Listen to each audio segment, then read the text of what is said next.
people! So, ayan, magandang araw po sa inyong lahat at kumusta po kayo? So, ngayon ay panibagong araw at panibagong vlog naman tayo guys. And today ay pangilang araw pa lang ng ating plants from Igor Succulent Corner and Mom Prenny Rose Alones. Pero guys, gusto kong pakita sa inyo, yan, yung ating variegated pulbo niyan guys ay binalik ko dito. And ayan na guys yung itsura niya.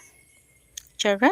Ang ganda na guys ng kanyang kulay. Kung naalala nyo guys, yung ating unboxing dito ay maputla siya. So, pang 2 days niya pa lang ngayon na naiinitan. Kasi nung first day, nung unboxing natin guys, nainitan siya noon, kinaumagahan maghapon. And then ngayon din guys, nainitan din siya. Pero ngayon guys, anong oras pa lang? Siguro mga 1 PM pa lang. Ayan, so makulimlim dito. Ayan. Kaya, alinsangan yung natatanggap nila dito. And ano lang dito guys, makulimlim lang. So, kaya nakagawa tayo ng video. Ayan. So, pang 2 days pa lang guys. Pero lumabas na yung VAR. Yung kulay talaga ni variegated pulbo niyan sa atin guys. So, ayan. Di pa to stable kasi pang 2 days pa lang niya. So, siguro, not sure kung meron na siyang roots or what. Pero, ayan, ang importante lang naman guys ay hindi na siya magalaw-galaw para magkaroon na siya ng ugat. And nakapaglagay ako sa kanila guys ng toppings. Ayan. Tapos, eto naman guys, niripat ko dito yung ating Anacomcirrus, yung ating sunrise. Ayan. Tingnan nyo guys. Kasi napansin ko, nung natatamaan siya ng grow light, dito kasi siya guys nakatanim.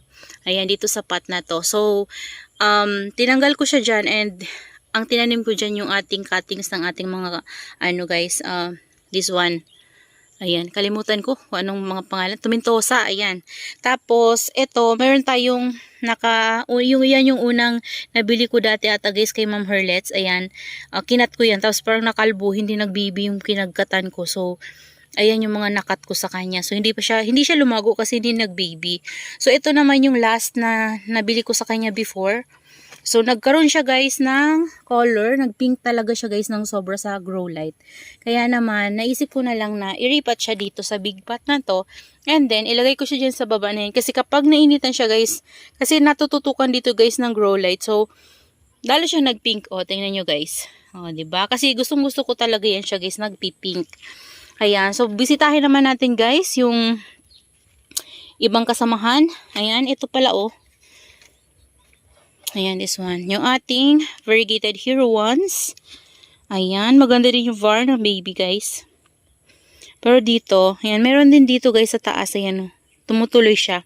Pero dito lang sa side na to, dito wala. Ayan. So, tingnan natin sa mga susunod na araw pa. Mga ilang buwan sa atin itong ating mga variegated na to, guys. Kung, kumusta yung kanyang mga variegation. And yung kulay talaga nila, guys. Talagang napaka-vibrant. Ayan. Tapos ito yung free sa akin ni Ma'am Igors. Ayan. Ma'am Sheena. Ayan. Ito guys, so ano na. Kalimutan ko to. Nakalimutan ko yung ID niya. Nakalimutan ko. Ito yung bigay sa atin ni Sis Jamaica. Pinutulan ko na to guys. Ayan. Wala pa siyang ugat. Pinutol ko kasi hindi na healthy yung stem niya. So, pinatong ko lang yan dyan. So, okay lang yan guys. No? Huwag kayong mag-worry. Dahil kapag ganyan, pag pinatong lang natin yan, huwag lang natin muna silang babasain or didiligan. Kasi wala pa talaga silang root. So, kapag dinilagan natin yan guys na ganyan, pwede silang rot. Yan. Kasi syempre mabubulok yung puno nila. So, ayan, antayin lang natin na lumabas ng konti yung roots nila. Pag may konti na silang roots, pwede na natin silang ibasa ng konti sa kanilang top.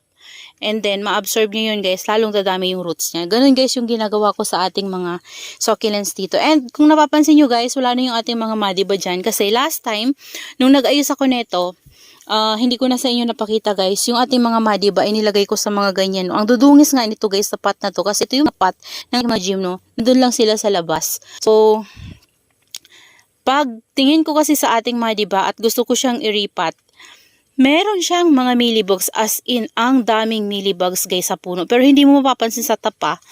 Ayun, so, sa ilalim talaga, sa pinakapuno, nandun yung kanyang mealybugs. So, kaya naman ginawa ko guys, lahat ng aking madiba ay hinaprut ko. Ayan, tapos, yung walang mealybugs, ayan, nilagay ko dyan. And, kapag diniligan ko yan guys, saka ko na lang lilinisan yung pot nila.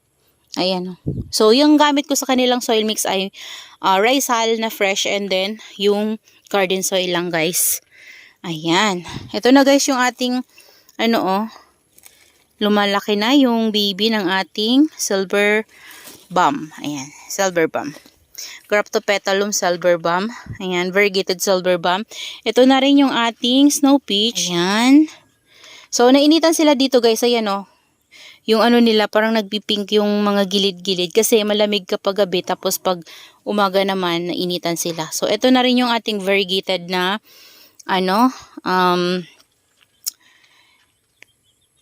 Purple Delight. Ayan siya guys. Okay naman sila at hindi sila nasa sunburn dito. And yung ating hybrid Ellen. Ayan. So yan sila at ganito yung ginawa ko sa kanila guys. Ayan. And then, dito naman guys, ayan, yung ibang pot ng ating mga hindi ko pa sila na tatanggal dito. Anuin ko to guys, i-reuse ko to. Bali, titingnan ko muna kung mayroon ba silang mealybugs or may insects sila. And then, kapag okay naman guys, i-reuse ko yan. Lalagyan ko sila ulit ng fresh na rice hull. And then, mag-a-add na ako sa kanila guys ng garden soil. Kasi itong mga to, wala tong garden soil eh. So, lalagyan ko na sila guys ng garden soil. Kasi pansin ko guys, yung mga nilagyan ko ng garden soil dito, as in kapit na talaga sila guys. Gustong gusto nila. Ito yung tinakyat ko. Ayan. Dito ko siya guys ilalagay. Yan. Ito yung iba kong madiba. Ito yung walang problema. Ito yung nakuhanan ko ng mga mealybugs. Pero sa puno lang talaga guys. Ito pinutol ko na. Ayan hinugasan ko to guys. Kaya wala ng mealybugs na natira. Ayan Hindi ako nag-spray ng alcohol para pwede ko pa rin sila guys mailagay sa initan. So ginawa ko na lang guys ay hinugasan ko and then ini-air dry ko. Ayan. Wala na to guys. Wala na siyang mealybugs. Nilinis ko talaga. Tinanggal ko yung mga roots niya. Ito kinat ko din guys Ayan. Pwede ko na yan guys itanim pero hindi pa ako makapagtanim sa ngayon kasi yung mga pots nila guys hindi ko pa naayos. Lalagyan ko yan ng garden soil. Ito nga parang may tama yung puno niya pero hindi ko na guys ginalaw. So, ganyan na lang siya. Or siguro ikakat ko na to guys. Ikakat ko na nga lang siya guys. Para healthy talaga yung puno niya. Ayan, dito natin siya ikakat. Ganyan lang naman guys And then, wait natin to na magkaroon siya ng new roots. Or kapag kalos na guys yung sugat niya, yan. Kasi pag ganito, pwede siyang pagsimula ng stem rot. Yan. Pwede siyang mag-rot. So, ito, i-air na lang natin to. Yan. Wala naman siyang, wala naman siyang mealybugs na. So, dito ko muna siya guys. Ayan. Diba? Ito na yung mga na-sunburn natin guys. So, nakaka-recover na siya. So, ito, magdadry na lang yan. Ayan. Ito na yung ating Misty Lilac. Ayan. Nilagay ko na rin guys yung mga name tag nila. Yung free sa akin ni Ma'am Prenny. Ayan. Ito yung puno ni guys Dito ko lang nilagay. Ayan. So, dito guys, aayusin ko pa tong mga to. Kasi, wala pang mga laman. Ayan. So, ayusin ko pa yan sila.